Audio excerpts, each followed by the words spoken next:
All right. Well, welcome. Hey, thanks for having me, man. Let me introduce you guys to Sergeant.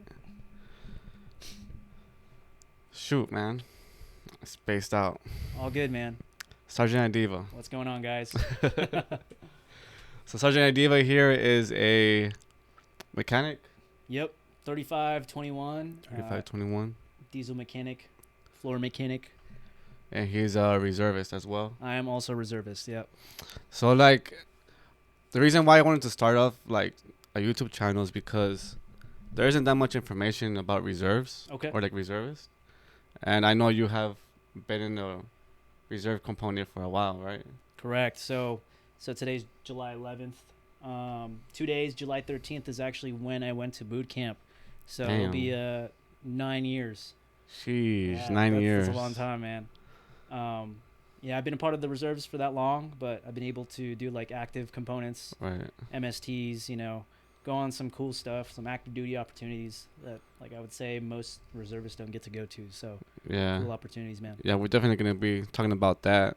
I know last year we went to 29. Mm-hmm. I drove with you, and then you were talking to me about that, and I was like, you know what? I definitely had to get this guy on. Oh, well, cool, man. Yeah, I mean, this guy, he was my driver. I was the A Yeah. driver. We had the long convoys, and we were just shooting the shit the entire time. And the listening to music. freaking truck only went up to what 35 miles an hour on the way there. Oh God, yeah. Man, we That was couldn't a do nothing slow about burn. it.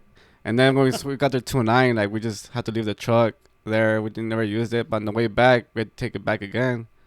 35 miles an hour from 29 to Vegas. It was Ooh. like a 6-hour drive. Like I said, we had some good vibes. Yeah, Some good it was an music. experience. You know. I think. Did we have like the top down, basically like the? Oh, we just had windows down. Yeah. Okay.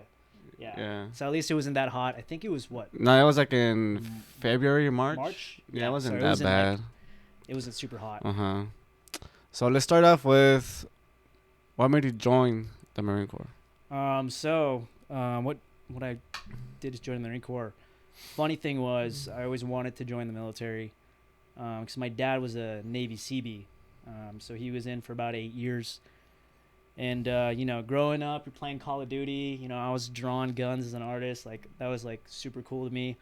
And the military was like something that I knew I was gonna do right out the gate. Mm. Now, funny thing was, I actually didn't know what the Marine Corps was. I was actually going to join the Navy and become a corpsman. So I wanted to do like the medical field, something to like eventually be a doctor type stuff. Mm-hmm. And then, funny story is, some dude in dress blues, my senior year in high school, out in the courtyard, with a pull bar, he's like, "Hey, how many pull-ups can you do?" And I was straight up, I was like, "A lot." Mm. And then after that, I did a ton of pull-ups, and Got a black shirt. I got the black shirt, There you go. and never went to any other recruiting office and found out what the Marines was. So, Mm. biggest thing was the Marines is the best of the best, the hardest boot camp at the moment, Mm. and I really just wanted to challenge myself and be the best that I could be. So Yeah. it was a fun time. It's pretty crazy how the Marine Corps doesn't have enough budget, but Uh-huh. yeah, we still challenge people hey, how many push can you do? That's our marketing system to get people The recruited. easiest marketing system. You go to a high school, you get a bunch of a bunch of teenagers like, "Oh, I can do more pull-ups than you." You know what I Yeah. mean? Like, that's how they get them. So were you always physically fit throughout your childhood, or? I mean, honestly, I wouldn't consider myself like physically fit per like my family standard. I would say I'm like definitely one of the most fit in my family, but I always just love to be outdoors. I love running, and something about like physical fitness, just kind of something I wanted to stay with like the rest of my life, and figured the Marine Corps was like, hey, you gotta be fit as part of your job. Yeah. So that as a benefit. Did you do any sports in high school? So I did football my Okay. freshman senior year. I did track freshman and senior year. I pole vaulted, Damn. and then I did wrestling. I think my junior and sophomore year. Oh, you did wrestling? Yeah, Okay. yeah, it was a good time. Honestly, I preferred track. Yeah, you like running. Yeah, running, man. I will say it was kind of cool because I was on varsity like my freshman year. So one, Damn. That was cool. And then Hell too, yeah. honestly, like for anybody in high school, joining track, like 90% of the centile there is like all girls. So like, that was like the benefit of being a little young track star. You know what I mean? Like you just had a ton of girls around you, so it was a good time. Yeah, that's true. And then you were a football star, so. No, honestly, like my football career in high school, I was like second string. I didn't get to play that much, but when I did play, like I laid kids out. Yeah. You know what I mean? Like I wasn't like Or were you lineman? Or no, I was or a linebacker? no, I was I think a running back Oh. for like my sophomore year. Okay. Didn't get much field time. Sheesh. And then my junior and senior year, I was a cornerback. So I was just playing defense, baby. All right. So right after high school, that's when, I mean, your senior year, that's when you decided to join the Marine Corps. Yep. I think After like the date was like April 11th when like I swore in. Mm-hmm. I did it in the I believe the South Vegas recruiting station. So what year was this? 2015. Oh, 2015. 2015, yeah. Oh, dang. And then I went to boot camp three months later. Mm-hmm. So 17, I turned 18 in boot camp, so that was a good time. Dang. Yeah, so you pretty much, I mean, I graduated 2014, Okay. but I joined way later. Yeah. Way later. So like boot camp before and now, I've always talked about this, like it's way different. Oh yeah, way different. Yeah, I heard like drill instructors were more harsh on you guys than they are now. Yeah, okay, so you joined when again? I joined, sure, I have it right there, 2022. Oh shit. Oh yeah, it was like post-COVID. Yeah. Like you got in. I got in, yeah, actually post-COVID, but we still wear our masks. Yeah, we were. I remember because we were talking and you're like, yeah, I have a daughter. I just joined. You were basically like my age. I was like, oh, that's cool, dude. Yeah. But I think you were like still a Lance Corporal at the time. Yeah, I was still a Lance Corporal. I mean, okay, so now like looking back at that, like 2000, like honestly, like 12, 2000, like 16 was like a very big transition time for like the Marine Corps, I believe. And we were in that part where it was like they were trying to be softer, but not as soft yet. It's like I'd say like the later years. Okay. So I'm not saying I didn't get hazed or anything. Like I didn't get stuck in a dishwasher. What the hell? I mean a dryer or a washer. You know what I mean? I had a pretty good time in boot camp, but I was really prepared to like honestly get like my ass beat. Were you more scrawny before than you are now? Yeah, you could say so. I mean, Yeah. I'm honestly the same height. Yeah, The body mass has switched up the last few years, but I was still able to do my pull-ups. Run a decent time. I wasn't like a track star or anything, but like I was just really good at pull-ups, and that was it. Mm-hmm. What was your favorite part of boot camp? Oh man, my favorite part of boot camp. Honestly, I really did enjoy all of it. Because going in, one of my recruiters at the station, he was like, hey, you're not there to make friends, you're there to be like the best or try your hardest. And I kind of walked into boot camp with that like mentality. So I was able to like raise my hand for everything. You know what I mean? You know how they said like you should volunteer for everything. I didn't really stay out of the radar, so I was like every single billet in boot camp. Like the house mouse, I got to go with the drill instructors in the hut.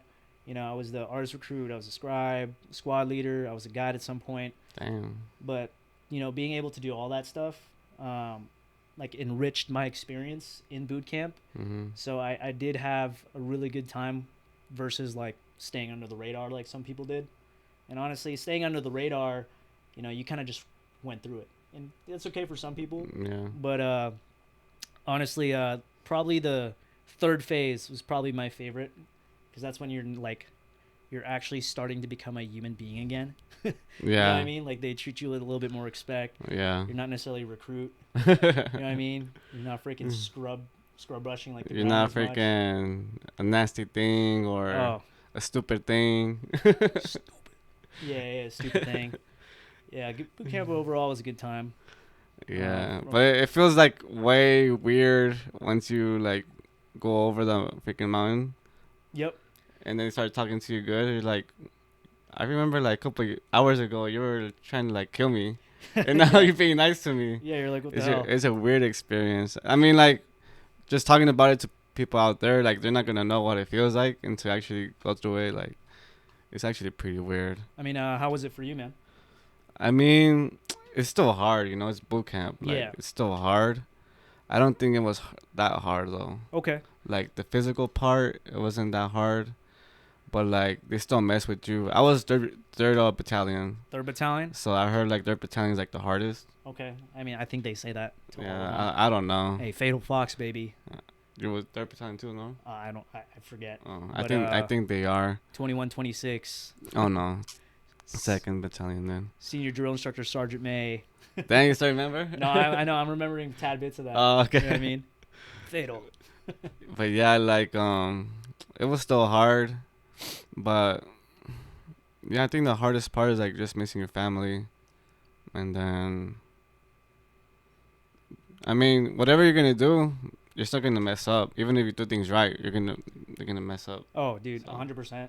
I mean, so, yeah. I'm sure you remember your first day laying in your rack after like Oh. Black Friday. Oh yeah, I mean, definitely. I was the top bunk, Me too. and you know, I'm And then you hear those airplanes taking off. yeah, I'm laying all the like time. this, you know, I'm like trying to go to sleep, but it's like Firewatch just getting yelled at, and, Yeah.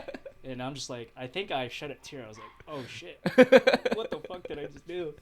I'm not Yeah, gonna lie, man. I had nightmares that first. And then time, I for got sure. the first rack right at the entrance. Me too. So I was like, bro, I should just gone over there, like right in the end. Yeah, it's So I really could hear close to the sea. everything. I could hear everything. Freaking Firewatch. The first hour, always getting yelled at.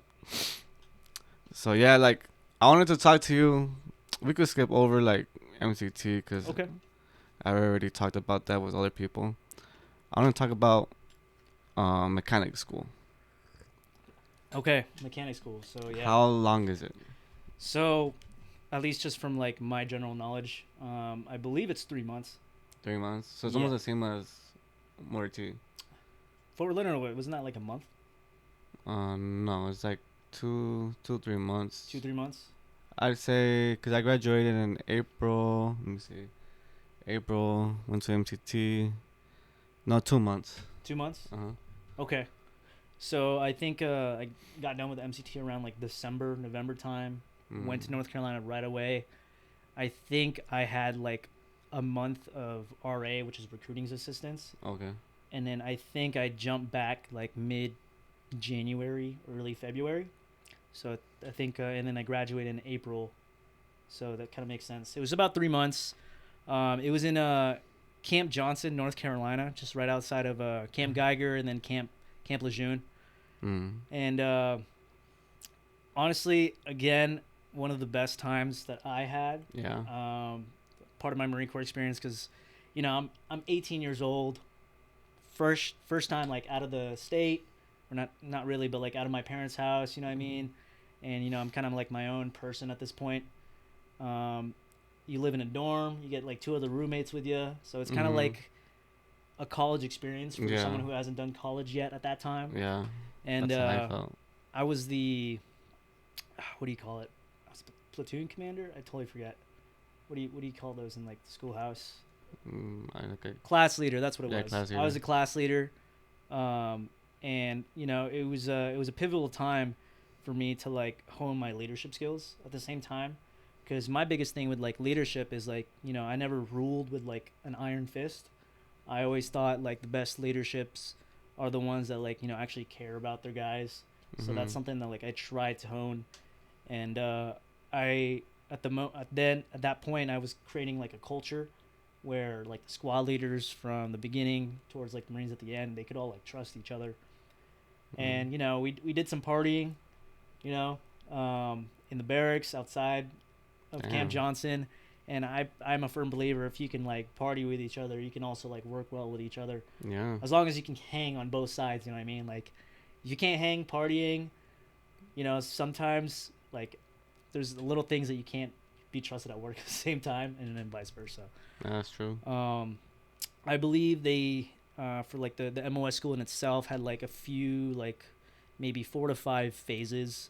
I again, this is like 9 years, so I'm trying to remember. Like the first part is like knowing about tools, components. Like the second part's like electrical. Third is like engines. Fourth and fifth is like Humvees. At the time, that's what they were teaching us. Now they don't even teach Humvees now. And then the last part was, I believe, the MTVRs. So at the end of the like that fifth phase, you know, everybody was ready to either pick where they're going, which was at the time was like, I believe, three places, which was West Coast, East Coast, and then Japan. overseas. Yeah. Yeah, so being a reservist, there's a few of the roommates that I had a really good time with. They were all active duty guys, and they went their separate ways. I went my separate way. Yeah. And then I got back. I graduated from MOS school as like the gung ho. The funny thing was when they got this on stage, they called your name out, and then you know how you're supposed to like march like left hand out, right foot out. Yeah. I started like walking like the penguin. You're kind of like locked up on each side. It was the funniest thing. Hell no. I got the award for gung ho. I walked up the stage like that, and at the end of this first song, I was like, "So you're the most motivated, huh? Most motivated can't march, huh?" And I was like, all right, for sure. It's pretty funny. So the instructors like pretty harsh on you guys too. Honestly, like they're like pretending to be drill instructors. from my knowledge, our like lead instructor, he was a sergeant. He was a really big dude. Like he hit the gym a lot. He kind of had a lisp. And he actually hit me up on Instagram a while ago. He was basically asking like, how did I do as an instructor for you guys? And he was one of those leaders that I enjoyed having in my like junior years in the Marines, because he was like not a dick. You know what I mean? He was like somebody that actually sat down and talked with us if there was like issues. And then being the class leader, it was like really important for me to like make sure like my guys were on lock. So thank God there was a lot of almost happens, but like we didn't get caught for anything like alcohol, fighting, all the dumb shit like that happened like behind closed doors. Like we didn't get caught or just nothing happened. So we were pretty on a good basis with our instructors. Hell yeah. Yeah. Yeah, cause way different from 35, 31s. I mean, freaking, I don't know, but we have the reputation out there in Fort Leonard of having alcohol all the time. Yeah. I even see on Not in Regs page on Instagram. Oh man, I've been watching a few of those. And we're still getting caught with alcohol, so that's a Marine thing out there. I'm getting caught with alcohol, Morty. No, that's funny. My dad, as a CB, it's a joint military base, and he actually went to Fort Leonard Wood. Okay. So he was telling me his stories about like them going out and drinking, the underage guys. Yeah. He would always talk about how the Marines were like the loudest on base. Yep. As they were marching from class to the barracks and stuff like that. So everybody was like, "All right, let's get out of the way. The Marines are coming." Yeah, that's how I felt too. That was super dope. Yeah, like we were PT like at 05. We're the only ones out there. Yeah. And then we see Army like doing their thing. Yeah. And then like later on, like at 08, we see Air Force like doing some kind of jumping jacks and whatnot. Okay. That was their PT. That was their PT. That was it. Like they couldn't they weren't carrying logs like we were. They weren't like. You guys were carrying logs out there? Hell yeah, we were. That's sick. That's sick. Yeah, they made us carry logs, do squats on them. It was a nice time too, but it wasn't all the time. Okay. It was just like once or twice, because one of our instructors, he was a sergeant. He was a pretty big dude too. Like he was a PT stud, and he would make us PT like that. Hell yeah. Yeah.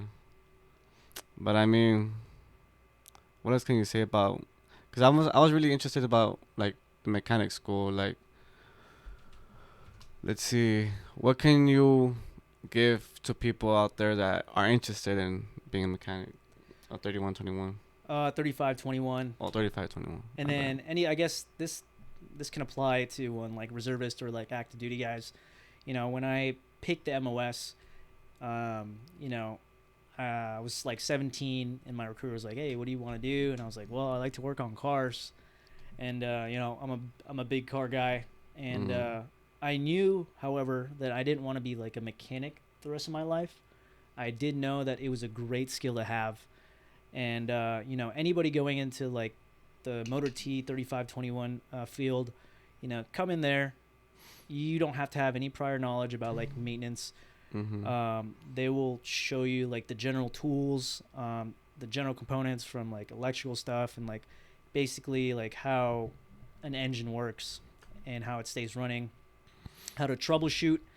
And electrical was always considered the hardest one to do. But at the end of the day, as long as you know how to properly read schematics, you can honestly fix a problem.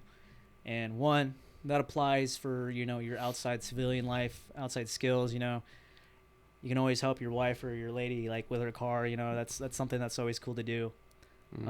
But for the most part, a lot of the stuff that you're going to learn, the skills you're going to get is actually in the fleet.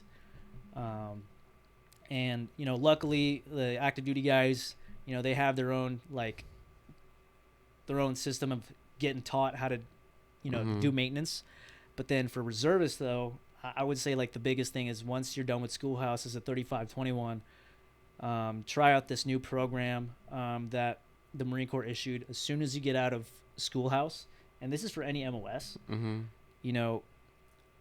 The Marine Corps will sponsor you to be at your unit for 6 months, and that is considered your fleet time. Yeah. That's kind of like the onboard like learning, and basically like you get your BAH, as a Lance Corporal, PFC, whatever you get into. You really get to learn your MOS. You get to learn like the leadership, how I&I works, and that's something that similar to the fleet, but it's not entirely. It's something kind of special to reservists, which is pretty cool.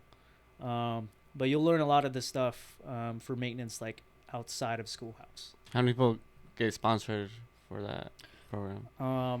So is it now just one person per MOS? So you mentioned this in the beginning, funding. That's like the biggest hurdle for like all like Marine Corps units, and just like the military in general is just funding. The best thing to do is honestly just be that guy to always like put your hand up and ask your unit like if there's any opportunities for you to go on ADOS, active duty orders, MSTs. Be that guy to ask the questions, because one, if you don't ask, it's always going to be no. And I believe the parameters are you have to be within your unit fresh from schoolhouse within the year, and that's the time you can apply. Oh, okay. And I'm way late unfortunately, when you got in, like that wasn't a thing. When I got in, it wasn't a thing. Yeah, because I didn't hear about it until a couple of months ago. Yep. And then somebody else did it. I'm like, damn. Yeah, I know. So since that's a new thing, that's actually something that anybody who's like a reservist getting into a unit should do. Yeah. Because that will tie into like your GI Bill, which one you get to use. If that's something that's you also like curious about, I can kind of like dive into some more. Yeah. You went to school, right? Yeah. Okay. Well, let me ask you something. When you barely joined the Marine Corps, was the only MOS available for you like infantry and then 3521, 3531? So basically, yeah. Depending where you join in the U.S., like the recruiter as a reservist will try to like pin you down to like the closest unit in your area, and whatever unit that is could be like an infantry unit, weapons, could be EOD. Luckily that we were a truck company, so they needed mechanics, they needed admin, they needed drivers and stuff like that. So coming out of Vegas, the closest one was Nellis. And I've been to like other units where people have to drive like 2-3 hours, even fly to other units. So I would say we're pretty lucky. Hell yeah. Just being super close to our unit. Yeah, I mean, I guess it's still like that right now. Oh yeah. So yeah, we could talk about school benefits. I'll definitely want to talk about that. Oh, you do? Okay, great. Yeah. So, well, let's talk about what's the difference between Montgomery Bill, how do you say it? Montgomery Bill and the post 9/11. All right, so don't take me to verbatim, but this is something that like I've dealt with literally like the last 9 years. When you join up, the recruiters always talk about you get your school benefits. You pay for college, right? That's the hook. I also knew I wasn't going to college out of my parents' pocket, so I had to like earn it for myself. So I was like, all right, this is also one of the reasons I'm going to join. And when I got to the unit, I went to College of Southern Nevada, and I was looking into the benefits.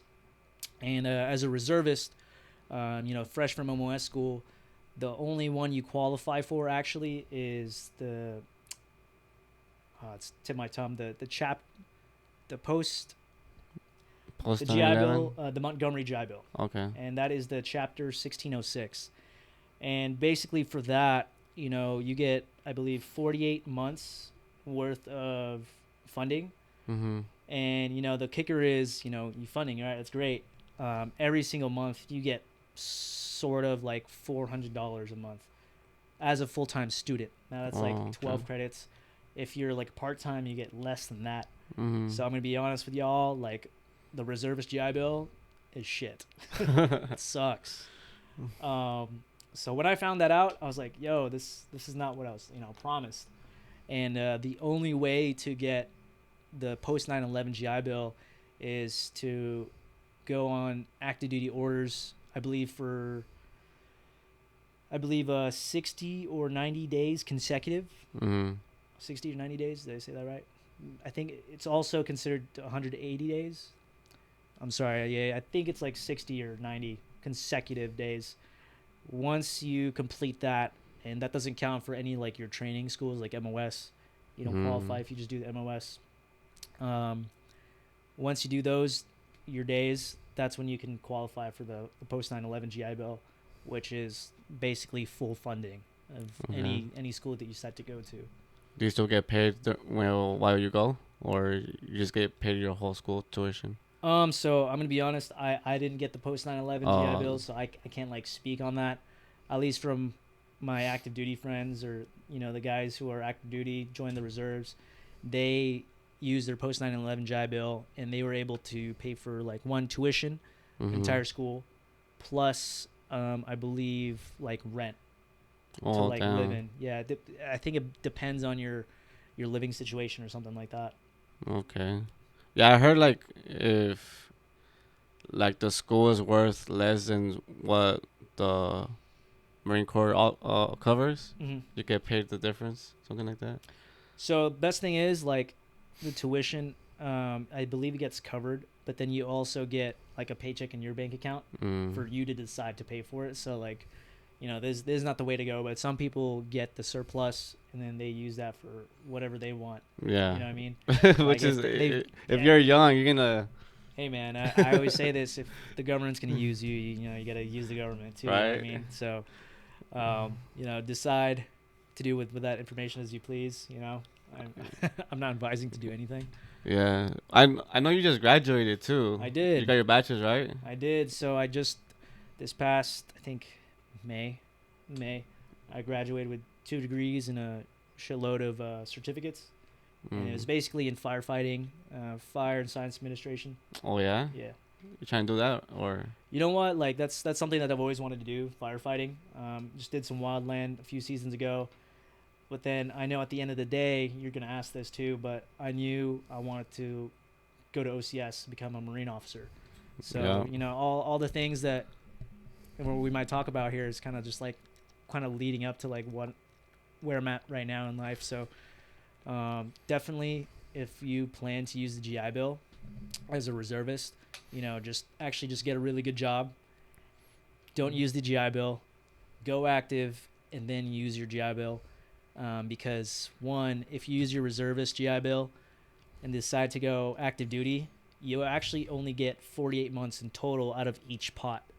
Mm. So when I go on active duty, or like when I use the post 9/11 GI Bill, I only have like 12 months left of my full-time funding because I used, I think, like 30, 38 months in my other one.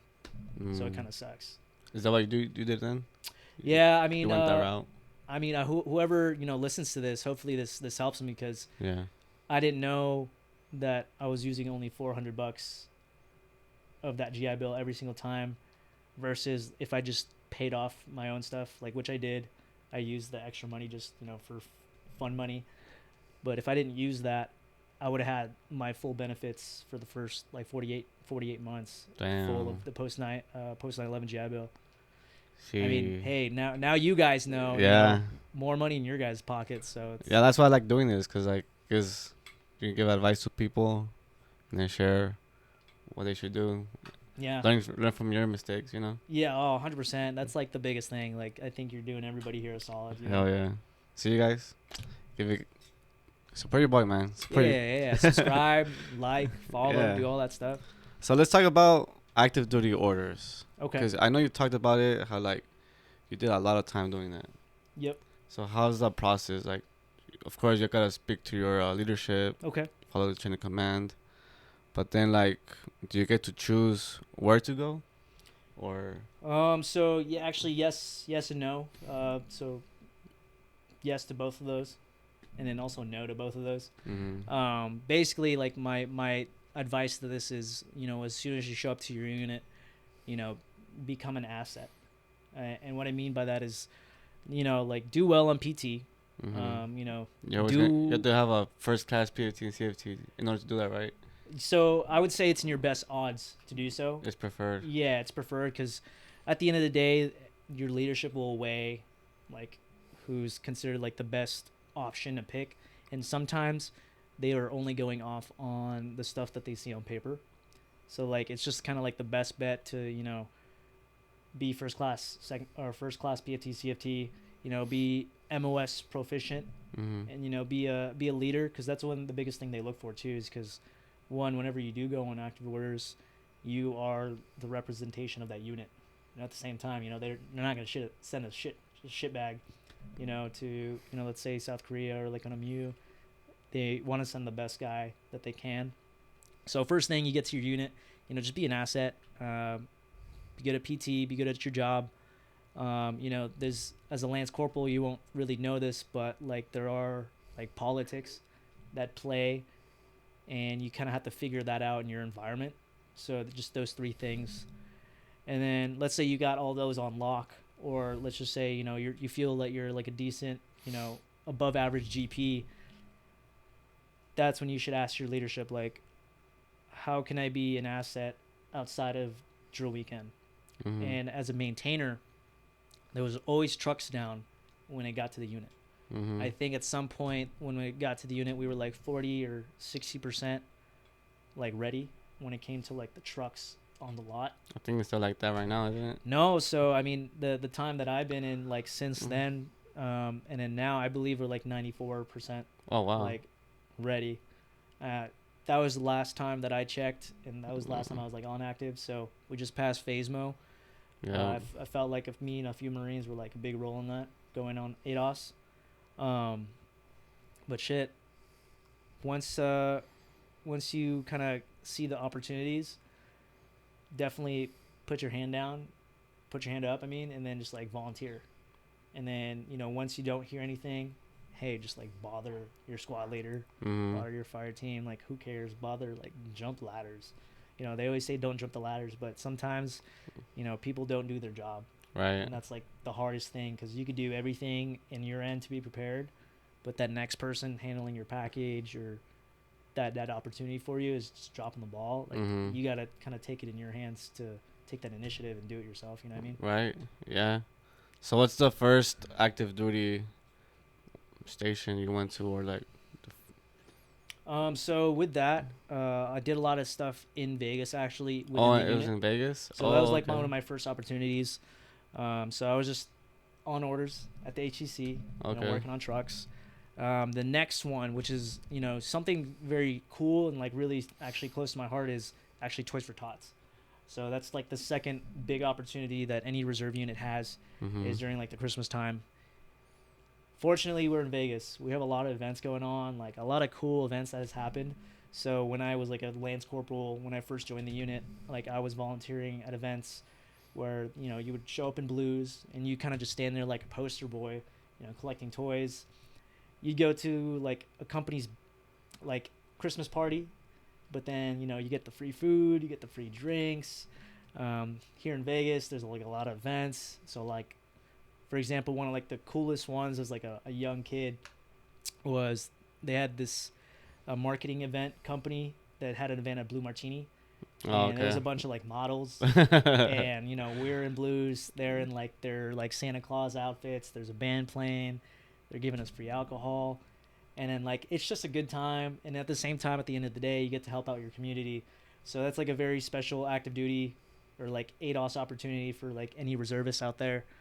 Um, After Toys for Tots, though, it goes back to kind of like that proficiency, where sometimes the Marine Corps will ask if ask your unit if they can support like other movements.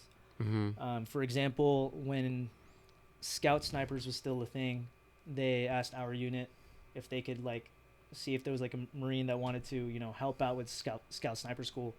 So fortunately, I put my hand up. I went through like the package process, and they selected me to become like an armor, an admin clerk, out to supporting Scout Snipers in Quantico, Virginia. Oh, So that damn. was pretty cool. Yeah, I believe that was like in 2021, like right Jeez. before they got disbanded, which kind of sucks. And I was out there during like early January to like March, Mm-hmm. and I was just out there with the guys, the Scout Snipers, going through their training. I got to shoot some of the sniper rifles. I think like I hit like a target like out like 800 meters out. It Damn. was a really cool experience because I've never been to Quantico, Mm-hmm. and I got to do something that's outside of my MOS, which at the end of the day makes you an even more proficient Marine Yeah. because you're an overall better tool Mm-hmm. at the end of the day. For mechanics, there's these little movements called MSTs, which is a maintenance support team. I Okay. don't know if I got that acronym right, but I think I did. And it was 223. They just got done with deployment, and they sent me out to 29 Palms with a few other Marines, and we were basically just working on their trucks. But we were basically treated like active duty, and it was like Monday through Friday, work on Mm. trucks, go to chow, go to the gym. Hell yeah. That was a good time because it was just like a really set schedule, and you just worked on your job, you worked on your fitness, you got fed 3 meals a day, and then on the weekends like you can do what you want. Well, what did you do out there in 29? Um, Man, in 29 Palms, everybody says like that's like the worst place to be. It's not necessarily the worst place to be. It's just super hot. It is Well, actually gets yeah. really cold in the summertime. But then you're roughly 2-3 hours away from San Diego, Yeah. 2-3 hours from LA, and about 2-3 hours from Vegas.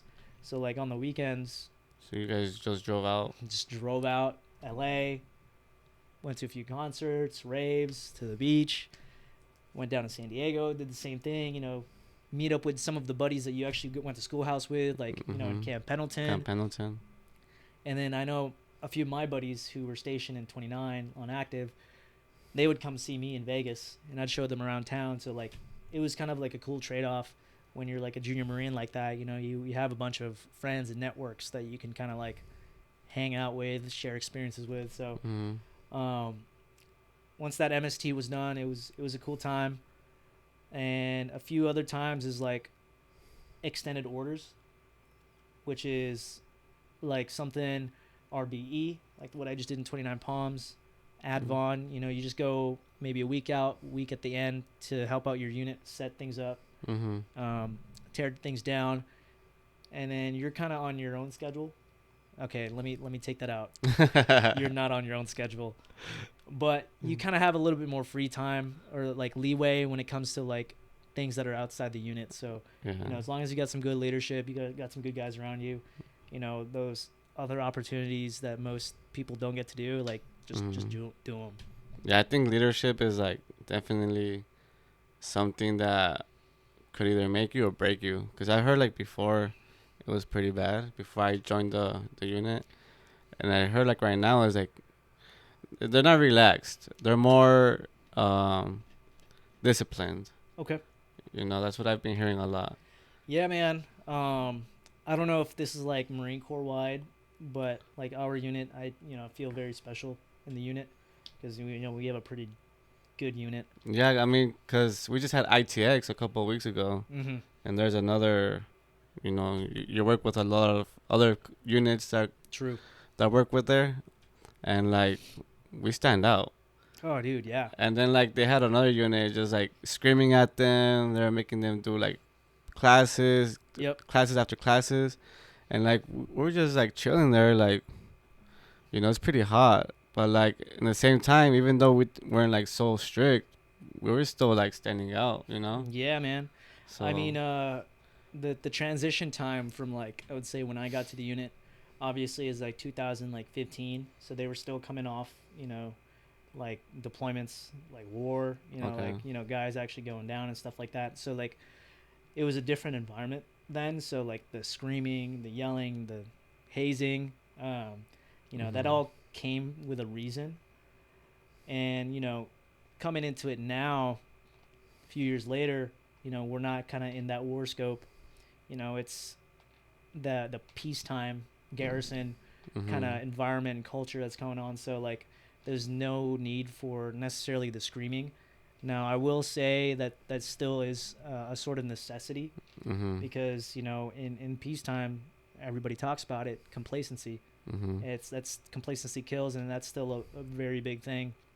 And basically, when I got to the unit, man, like there was this thing called Lance Corporal Wars. Did I ever tell you about that? No. Yeah, it was when you first got to the unit, you're a PFC Lance Corporal.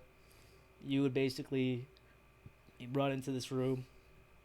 Oh man, nothing crazy, but like they'd set up the dojo, Mm. and you being the new join, fresh meat, you would just have to go up against like the newest guy before you, and they would just have a good time. That sounds Um, cool. no, yeah, it was cool, man. There was definitely a lot of yelling. This one corporal told me to do it, and I straight Mm. up said no, like no corporal, because like I was like, this is dumb. Mm. I ain't trying to break nothing. I was kind of like there was some bad leadership, and that's what I'm saying. I'm trying to like keep Mm. my mouth lid on this, but Yeah. there's a lot of bad corporals out there, and I was like, yeah, no, I'm not. I don't fuck with you guys.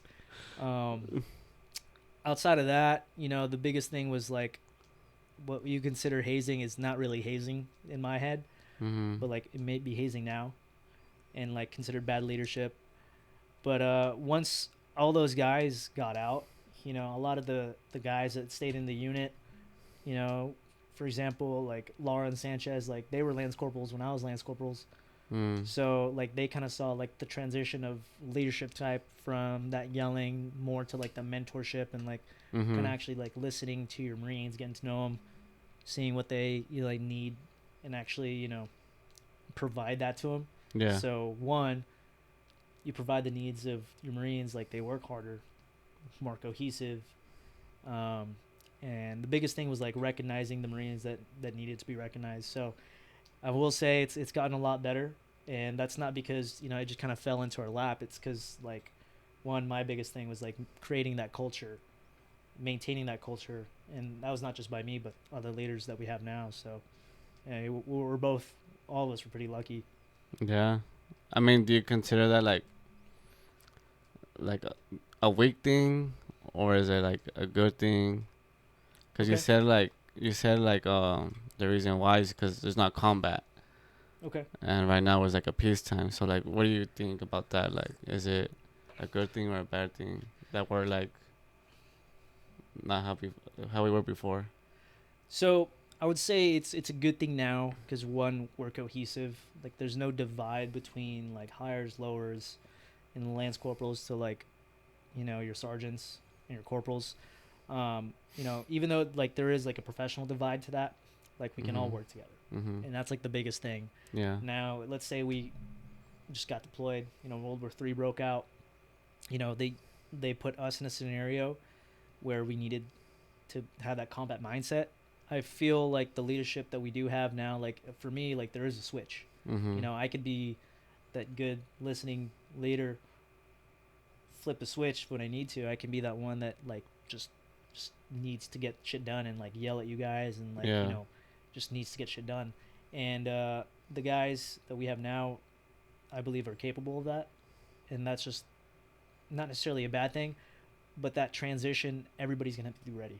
So you think like we can transition, like if we're in combat, we're gonna have that combat mindset and just That's just how it's gonna be, you know. Yeah, so there is not we can. It's gonna be we have to. We have 'Cause to. at the end of the day, it's like if you don't comply, you know, people can get hurt, lives People can be can, lost. You yeah. know, mission is not completed.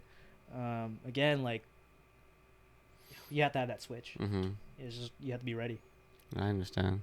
Have you ever yelled at somebody? I've never heard You've you never yell. seen me yell, so No. nope, they've never seen me yell. You've never seen me yell. I have yelled at somebody. Yeah. Again, my biggest thing is like you got to be really fucking dumb for me. Yeah, to, like, that's how it yell is at with you. me. You'd be really fucking dumb. I don't really yell, but like if I see you do something stupid, I just wanna like, I just lose my crap, bro. Like, Yeah. I mean, I'll give a stern yelling, but like fucking, you know, like drill instructor type shit, like you will have knife to hands. be knife hand, you fucking you dumbass piece of like. I'll start calling you names if I need to. I mean, Yeah. at the end of the day, I don't think it's necessary in a specific situation. You know what I mean? Which is mostly that peacetime garrison situation. You know what I mean? Now if some dude is fucking consecutively late, misshaven, no haircut, like, and you know I'm trying to get through to him, and if that like mentor leadership kind of like doesn't get through him, all right, switch it up to a different type of leadership, and you know if yelling he responds to yelling, then that's what I have Yeah. to do with him. You know. That's definitely something I heard too, like from other leaders. Okay. Like they're like, you know, well, there's different types of, different ways to approach people.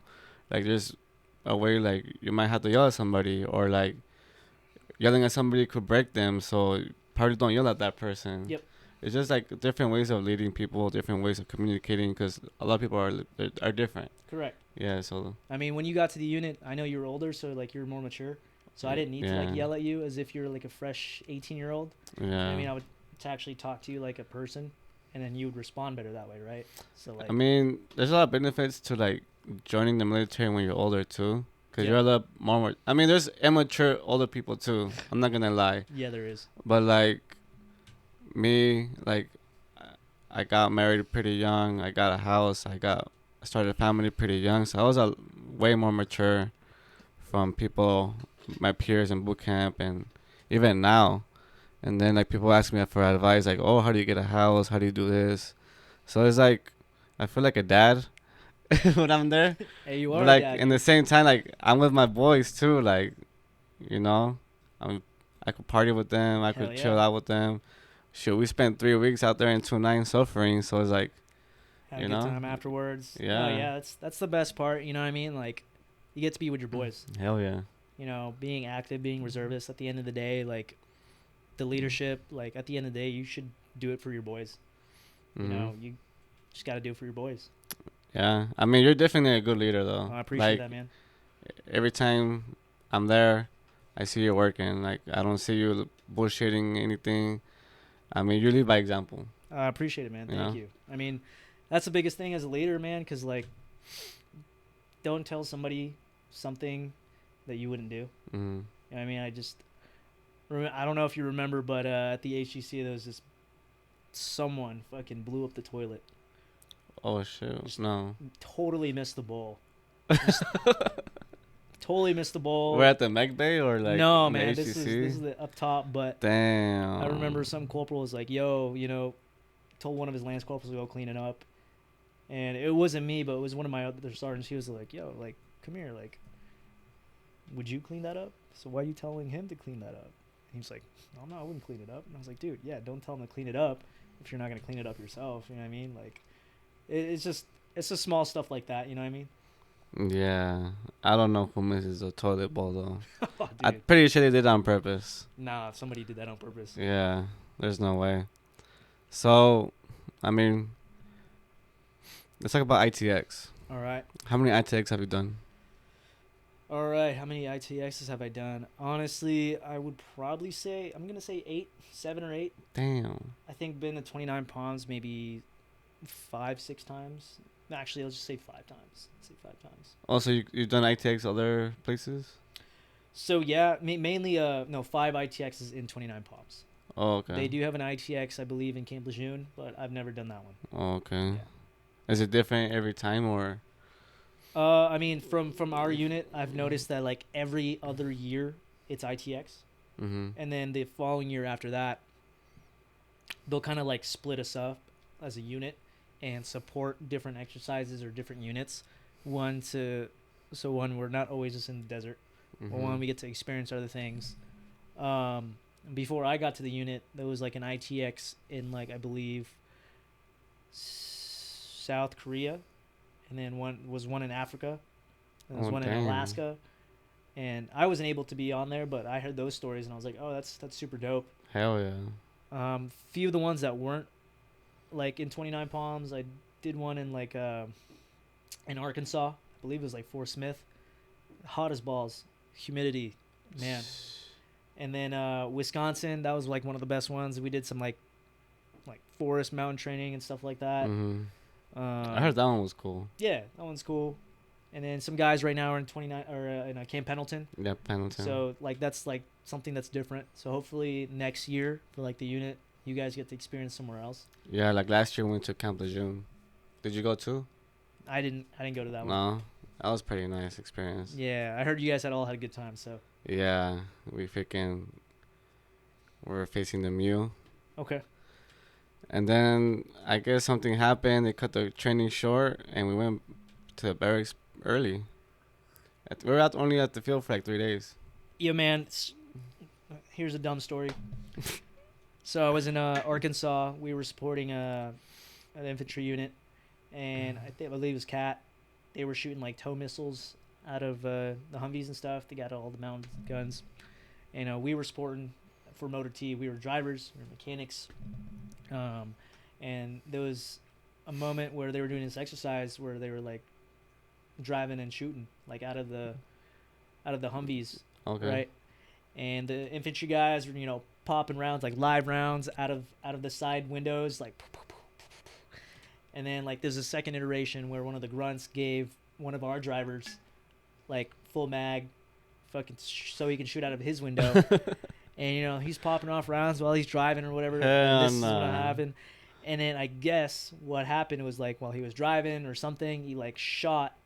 He didn't fully shoot outside the door. He actually shot his mirror, his side mirror. But like little did he know if he was like maybe a foot back, he shot inside like an armored Humvee. Yeah, whatever, like ricocheted. That shit would have ricocheted, and they canceled that training. Damn. So we didn't get to shoot any tow missiles and any of the cool shit. So I was like, yo, you fucked up. Damn. Yeah. Did he get shit handled or what? He was a corporal. So I was a lance corporal at the time. So I was like, dude, you're fucking up. Like I would have blasted him if I was if I could have, but it was just so dumb, man. Well, sheesh, man. Well, yeah. I mean, what other benefits can you say about the reserve component? So that you've done. That I've done. I mean, the biggest difficulty with the reserves is actually balance. And active duty is super easy because one, you show up Monday through Friday. Mm-hmm. You just do your job. You're fed.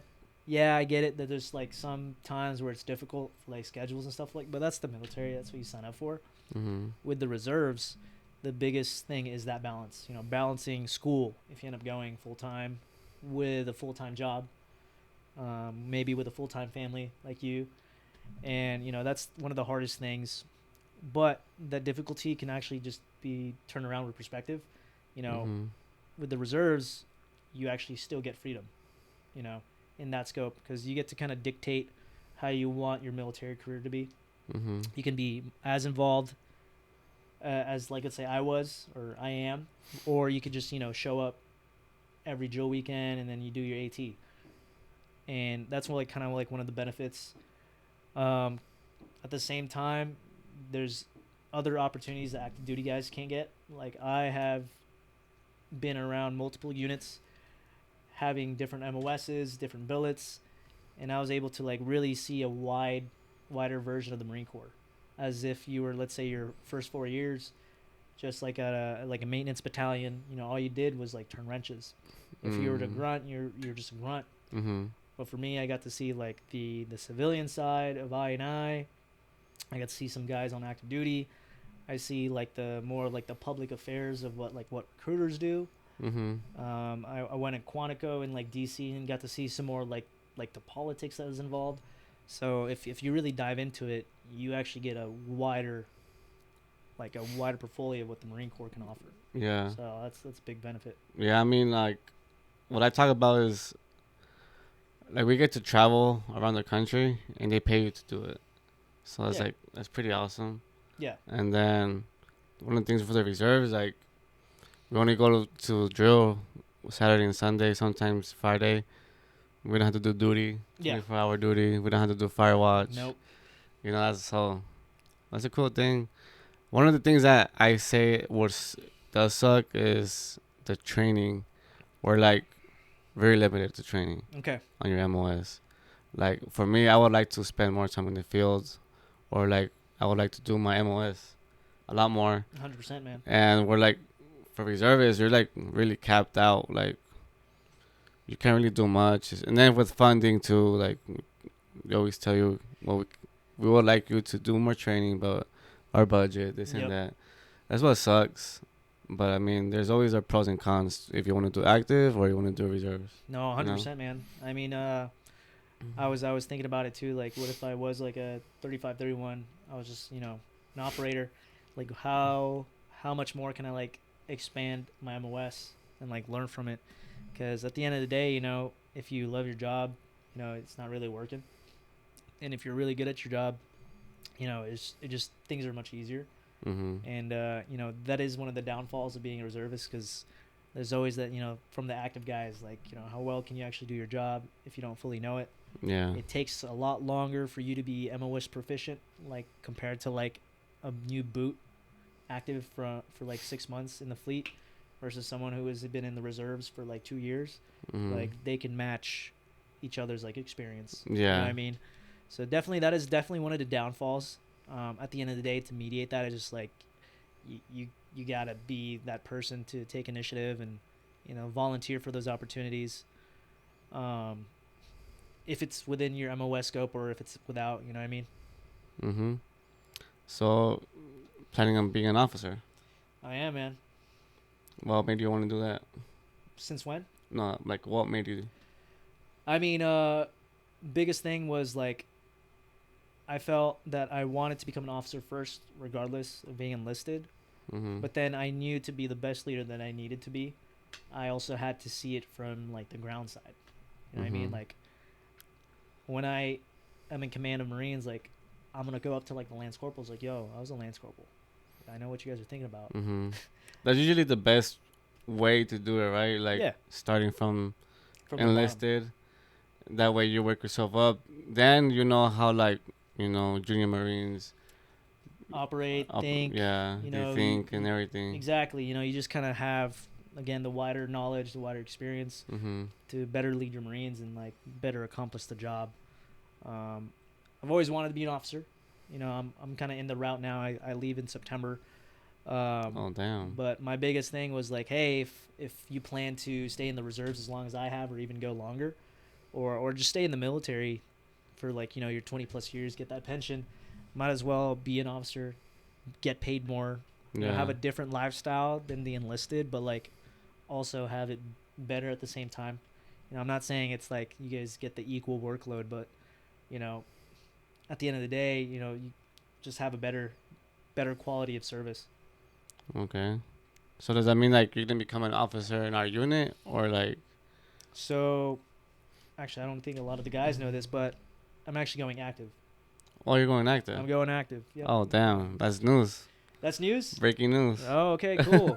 Yeah, man, I told myself when I was 17 that I wanted to do the reserves first, finish school, and then at least do one active tour. Okay. Yeah, so, I mean, here I am, like 9 years in already. I knew I was going to do 20 years. Might as well just finish it off on active. You know what I mean? Just it's kind of like I've had my fair share of the reserve side, my time here in Vegas. It's time for something new, Hell yeah. Yeah. So finish the rest of the year. I mean, rest of your contract or rest of your military career as officer. Yep. Hell yeah, man. Yeah, man, it's gonna be a good time. I'm happy for you. I appreciate it. Yeah. So like, do you already know how the school, how long the school is and everything? So yeah, OCS. Um, as a reservist, you will probably get hit up by your OST, which is the officer selection team. Get hit up by the OSO, which is the basically the recruiter for like the officer side. Mm-hmm. You're in college, you're gonna see the pull-up bar again, but instead you're gonna see in dress blues like the officer side, and they're gonna talk to you about your careers outside of college. And OCS is actually, I believe, in 2 sessions. One is 10 weeks, and there's 2 sessions of 6 weeks. So the program is called PLC, which is the Platoon Leaders Course. Okay. And you can join anytime in your like college career, but most people join like, let's say, their freshman year. They'll go 6 weeks in their sophomore summer year, and then they'll go another 6 weeks in their junior summer year.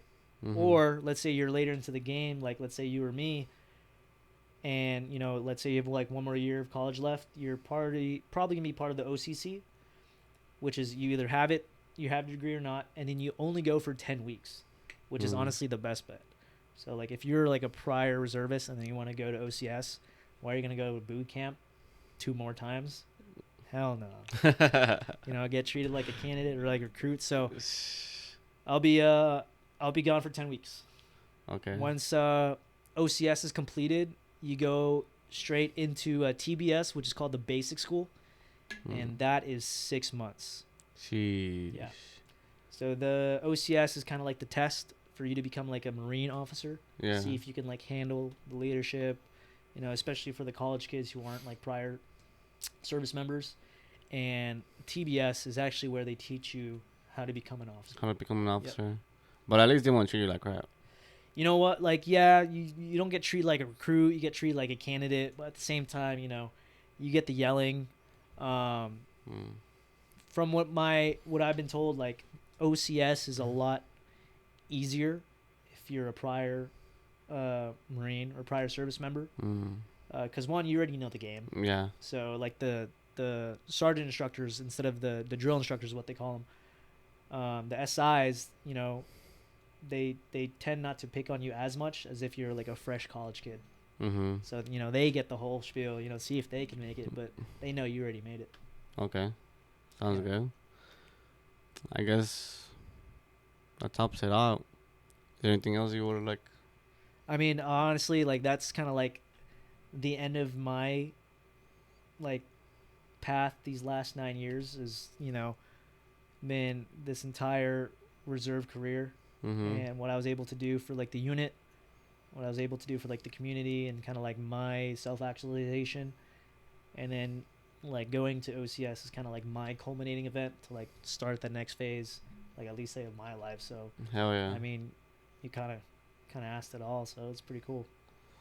Well, what advice would you give to somebody that's barely starting their military career? Barely starting the military career. I mean, I know you said like always volunteer, always raise your hand up, but Okay. like, I guess, what advice would you give them, like, to stand out, to get promoted faster? I mean, my biggest advice is actually whether you want to stay in for just 4 years, stay in for 20 years, honestly, just be the best version of yourself, and like really do the best that you can for yourself, for the people around you, because at the end of the day, it's like how you impacted others in your time in service is what you leave with. Like if you leave after 4 years, you want to know if you did a good job or not.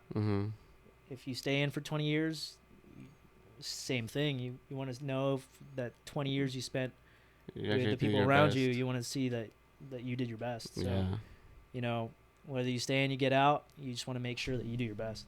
Hell yeah. Would that be the same advice as somebody who wants to do boot camp? So boot camp, okay, I would say like, yeah, that's the same thing. But if you feel like you just want to get through it, just get through it. You know what I mean? Yeah. You don't have to be the best all the time, and that's okay. Let's say you just get through the boot camp under the radar because like you're not too sure about it. Just get through it, and then you can decide once you get out of boot camp whether if you want to be a top tier Marine or like you just want to be a shitbag. Or Yeah. just want to be a part of GP. Like that's nothing against with anybody that's in GP, but The shit bags. yeah, get it. Just I would just say just do your best. Just get through it. Would you advise somebody to join the Marine Corps? Would I advise? Hell yeah. Yeah. Fucking hell yeah, man. What I would say is like, people ask me, oh, should I join the Marine Corps or should I go to the Army? I'm like, if you think like doing Army, just go Army. Yeah. Like, if you're already thinking about it, they get paid more, they get more benefits, they get more opportunities. But if like you want to challenge, Marine Corps. Oh, 100%. You know, at the end of the day, it's all perspective too, because Mm-hmm. you know whether you join the military through the Marine Corps, the Army, Air Force, it's still the military. Mm-hmm. Like it's all the same game. It's all the same circus. But at the end of the day, like who has the most pride? Yeah, it's definitely The the Marines. So, you know, what kind of club you want to be a part of? That's at the end of the day. You know what Yeah. I mean? So, Yeah, that's how I tell people too. Like, Marines don't really have a lot to offer, but we have the best uniforms. hey, yeah, we got the best uniforms. You know, Nah, we but like, definitely look the best for sure. like leadership wise, like we're definitely more have more leadership skills than other branches. I would Yep. say that, and we just challenge you like to do your best. Like, of course, every military branch you go into, you're always gonna try to do your best. But you know, Marines always have that, I guess, more mature. I Yeah. would say. I mean, hey, you won't see a 17-year-old, 18-year-old like commanding an entire platoon. Mm-hmm. You know, in the Army, you'll see somebody who's like 30, Right. 40 doing that. But Right. you know, the cool thing is, it's like the leadership, all the stuff you learn and you mature early on as like a young Marine, like you get expedited in life like tenfold. Mm-hmm. You know, you skip Oh yeah. amongst your civilian peers, and that's just like one of the biggest benefits as well. And it's just like our reputation too as a Marine, our history. Like, we have rich history. So if you're gonna be part of that club, then welcome to join. But just know it's not gonna be an easy task. No. I mean, you don't have to be like a super stud. It's just, you know, always try to do your best, be an asset, just like he said, and your life is gonna be set. Yeah. You know, make friends inside. You know, stay close to people that are actually doing the good stuff. I mean, there's gonna be like that lance corporal or corporal that's like doing shady stuff, but you might want to get to know them too, Yeah. because you might get things around. Yeah, that's right. That's right. It's good to know everybody and, you know, Yeah. be friends with everybody, because at the end of the day, it's like, hey, you get to be a part of that. Mhm. You know, you get to choose. But like, you're totally in control of your life. Like, you know, perspective. Like, you always wanna have a good word for yourself, so like your leadership can recommend you to go to orders or go to a different MOS school. And yeah, man. Yeah, I mean, your friends will peer pressure you to shave your head. You know what I mean? Yeah. Kidding. Yeah, all the sergeants shave their head for ITX. Oh so, yeah. you know, all in solidarity. You know, we're all one, so that was pretty cool. Yeah, but at least like you guys did it together. Like, Yeah. that was actually pretty cool to see that. I mean, yeah, that's all I could say. You want to share like your social media just in case people want to reach out to you? Yeah, man. Honestly, like, I do love sharing like the stories, the experience, and like kind of some general advice. Again, biggest thing is like I've learned from my past leaders, from people ahead of me. So biggest thing for me too is just like also pass that knowledge on. So you can find me on Instagram. John is Adeva, so JOHNISADEVA. Yeah, hit me up, give me a follow. You know, Oh, yeah. kind of see how like my life has been through that, and hopefully he inspires you to join the Marine Corps. Hopefully I've inspired you to join the Marine Corps, or at least just be the best version of yourself. So Yeah, definitely gonna do this again once you graduate. hell yeah. Oh yeah, from OCS. Yeah. I think that'd be a good one. Can I have a part 2? A part 2. Yeah. All right, folks. Well, there you have it. I'll drop his Instagram username in the description box below. Give him a follow, and I appreciate you guys for watching. Thanks, guys. Peace out.